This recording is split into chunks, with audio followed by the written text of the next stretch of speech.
Hello, bonjour. Aujourd'hui, on va parler du podcast de Meghan Markle, Archetypes, qui porte sur l'ambition. De ce premier épisode avec Serena Williams. Hier, je vous parlais d'ambition, je vous parlais de ce que ça représentait pour Meghan Markle et comment elle était arrivée à parler de féminisme suite à un événement qui est arrivé dans sa vie, dans une école, aussi simple qu'une analyse d'une publicité qu'elle avait vue en ligne. Donc, je ne vais pas revenir dessus, donc on comprend très bien ça. Je suis passée à Serena Williams. Je vous ai parlé de l'introduction de Serena Williams. Il a été établi qu'elles sont très bonnes amies, donc elles peuvent discuter de tout de façon franche.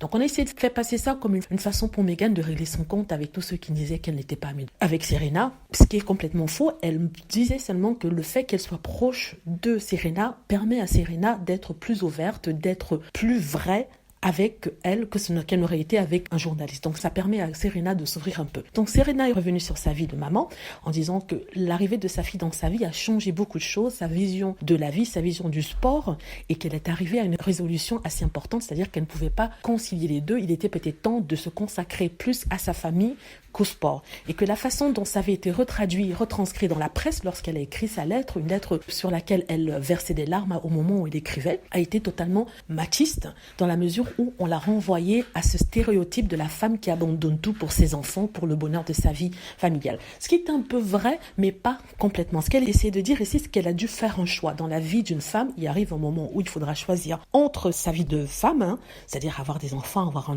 un mari, sachant qu'on repousse toujours ce moment-là vers le plus tard possible, pour certains 30 ans, 40 ans, et on se consacre à sa vie sportive, de carrière, qui nous satisfait beaucoup, mais qui nous lâche à un certain moment parce que ça ne nous permet pas de concilier, d'inclure certains éléments importants dans notre vie, c'est-à-dire la maternité, c'est-à-dire le foyer. Donc elle dit qu'au moment d'écrire cette lettre de revoir, elle avait conscience de ce qui se passait et ça la rendait tellement triste qu'elle a pleuré pendant longtemps. Elle dit en fait que la réaction par rapport à cette lettre-là, c'était encore une sorte de battement de main de la part du monde du sport qui l'a reléguée encore à cette femme qui abandonne tout pour sa famille, et on passe à autre chose. Il y a une chose que j'ai oublié de dire dans ma première partie et que je vais dire aujourd'hui, c'est que elles sont revenues sur la façon dont les femmes sont punies comparée à celle dont les hommes sont, on va dire, réprimandés ou punis. Qu'elle parle d'un incident qui s'est passé lors du US Open à New York où une balle que Serena avait frappée était rentrée du côté positif de la ligne, c'est-à-dire qu'elle marquait un point, mais l'arbitre a décidé que c'était en dehors. Pourtant, tout le monde, même les caméras, avaient vu que la balle était bien rentrée. Donc, Serena s'est approchée de lui a demandé pourquoi il considérait que c'est une balle qui était sortie alors qu'on voyait très bien qu'elle était à l'intérieur. Elle n'a même pas utilisé des mots gros mots,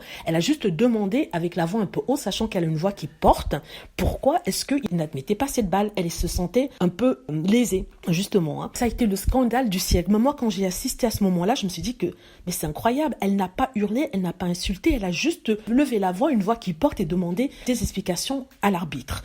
Le monde lui est tombé dessus. Tout le monde lui a demandé de s'excuser en disant qu'elle avait commis l'irréparable, c'est-à-dire sans prendre l'arbitre. Durant le podcast, Meghan Markle a mis une collection de réactions de joueurs masculin lorsqu'un point n'avait pas été admis ou alors lorsqu'une balle leur avait été injustement décomptée. Alors là, on voyait ces hommes exploser de colère, insulter l'arbitre, le traiter, enfin je ne sais pas si c'est l'arbitre en tennis, en tout cas vous comprenez ce que je veux dire, le traiter de tous les noms et vraiment être agressif et violent sur le court.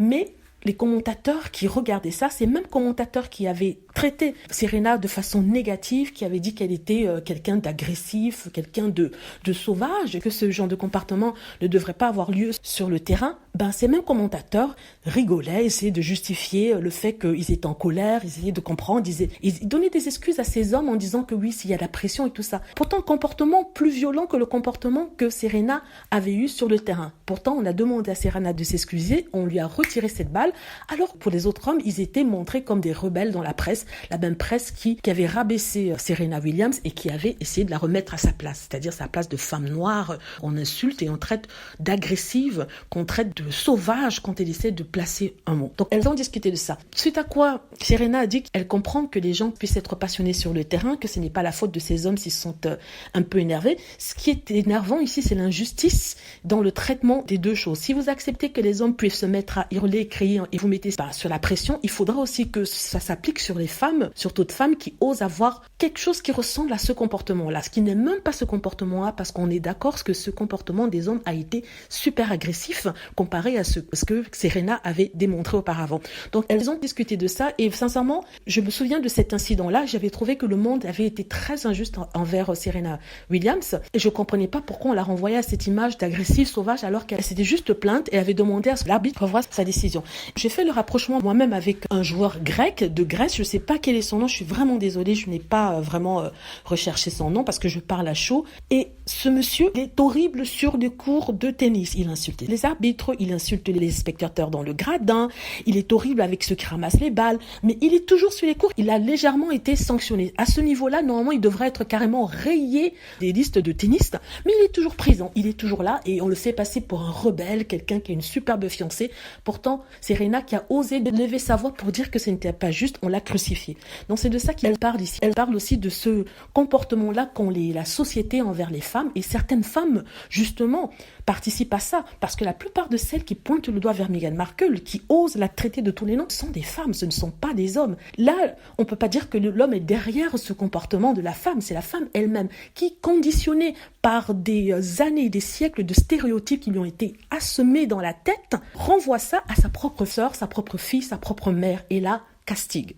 Donc je ne sais pas si vous voyez ce que je veux dire. Donc c'est vraiment une sorte de boucle bouclée dans le stéréotype. Il faut trouver un moyen de s'en sortir. Et à partir de là, Meghan dit que ça commence très tôt à l'école. Si on permet aux filles très jeunes de s'exprimer, de parler haut, de dire que ça ne va pas quand ça ne va pas, ben peut-être on ira vers un monde plus équitable. Donc elles ont parlé de ça. On a essayé de faire croire que Meghan parle de la famille royale dans ses podcasts. Ce n'est pas le cas. Meghan Markle ne parle pas de façon négative de la famille royale. Elle se sert juste de son expérience pour rapprocher ça à celle de Serena Williams et introduire en fait le sujet et dire que ce qu'elle a ressenti, j'ai eu cette expérience et on peut donc parler ensemble de la façon dont on a ressenti cela. Donc ce n'est pas un podcast que sur Meghan Markle, lui, il m'est arrivé ça, il m'est arrivé ci. Meghan Markle dit tout simplement, je me permets de parler de ça parce que c'est quelque chose que j'ai vécu et je vois que Serena, qui est une grande amie, a vécu la même chose et j'ai pu l'observer comme elle a pu observer la façon dont j'ai été attaquée. Donc ce n'est pas une podcast sur Meghan Markle, la princesse ou la duchesse qui se plaint d'être allée en Afrique du Sud. C'est complètement faux. C'est une expérience dont elle parle pour illustrer un problème grave qui affecte les femmes. Donc voilà, chose dite. Encore ici, je vais essayer de faire court parce qu'il y a certaines personnes dans le monde qui n'ont pas vraiment Internet à haute vitesse, donc il faut que je pense à elles. Si je fais trop long, malheureusement, elles ne pourront pas downloader la vidéo, ça prendra des jours. Je veux que mes podcasts, mes vidéos soient accessibles à tout le monde. Donc ceux qui s'attendent à quelque chose de plus long, vous me pardonnerez, mais malheureusement, il faut que je tienne en compte cette partie de mon audimat ou de mon audience. Voilà. Donc, dites-moi ce que vous en pensez. Je crois que c'est quelque chose que vous-même vous avez vécu et vous pouvez attester de la façon dont vous êtes traité. Souvent, quand vous parlez, moi, j'en ai fait l'expérience. Je crois que je l'ai dit dans ma dernière vidéo. Il m'est arrivé d'aller dans un autre pays dans lequel j'ai fait du volontariat. C'est un pays où la femme n'a pas forcément le droit à la parole. Et quand je parlais, c'était comme si on m'ignorait parce que je n'étais qu'une femme. Je n'avais aucun droit de parler à l'homme. Pourtant, je venais d'un autre pays, d'un autre endroit et d'une famille qui m'avait dit que je pouvais m'exprimer comme je voulais. Bon, là, je ramène ma petite vie dans ça pour vous expliquer qu'à un certain niveau, on a tous vécu ce que Meghan Markle dit. Et c'est ça qui est important et c'est ça qui prouve que ça touche tout le monde. Ceux qui disent le contraire, ce sont des hommes qui n'ont peut-être pas vécu cette expérience-là de femme, d'être rabaissés, d'être remis au dernier rang. Et n'ont pas souffert de ça. Et une certaine partie de la population qui soit ils sont, je sais pas. Mais bon, dites-moi ce que vous en pensez. J'espère que vous avez aimé la vidéo. N'hésitez pas à cliquer sur like si c'est le cas, à vous abonner pour plus de vidéos et à cliquer sur la petite cloche afin d'être averti lorsque je poste une nouvelle vidéo. Je ferai une troisième partie à cet épisode-ci parce qu'il est très long. Il est très long. Il faut au moins 2 bonnes heures d'analyse pour parler de ça parce qu'elle a aussi discuté avec un expert qui parle justement de ce stéréotype-là, de la façon dont les stéréotypes, les étiquettes fonctionnent sur notre psyché et fonctionnent sur notre comportement. Ce dont j'ai déjà parlé il y a quelques minutes en parlant des femmes qui castiguent, qui pointent du doigt les autres femmes. Donc voilà, merci d'avoir regardé.